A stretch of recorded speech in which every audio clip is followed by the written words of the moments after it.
big question in public finance and social welfare. Should cash assistance replace in-kind benefits? Well, look at both sides, share example, and give our final take. Let's dive in.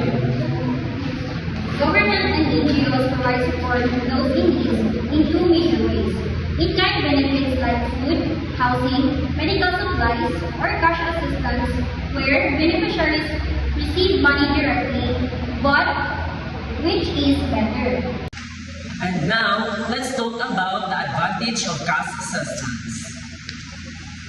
Let's start with cash assistance. One key advantage is flexibility. Beneficiaries can decide what they need most: food, clothes, or transportation, giving them more autonomy. Cash program can also reduce administrative costs. No need to store and distribute goods. Plus, it can stimulate the local economy when people spend their money into local shops. There's also dignity, giving people cash lets them as capable decision makers rather than passive recipients.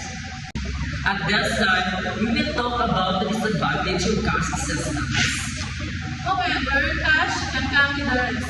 There's a potential for misuse, like spending on non-essential items. It also assumes that market is accessible in remote or disaster-hit areas. Essential goods might not available, making cash situations.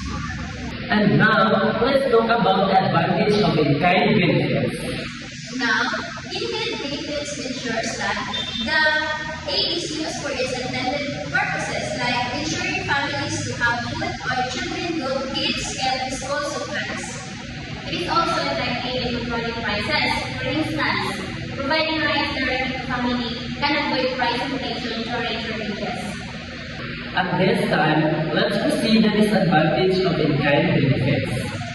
But they are not perfect. In-kind programs can be costly and inefficient. Think storage, transport, and spoilage. And sometimes the aid provided doesn't match the recipient actual needs. Imagine getting powdered milk when you need school fees. So, what's the verdict? Cash assistance is effective when markets are stable and functioning, while in-kind benefits are better in emergency or highly vulnerable communities. Maybe it's not about choosing one over the other, but about combining both to meet different needs. That's it for today's episode of Public Finance Today. Don't forget to like, comment, and share your thoughts.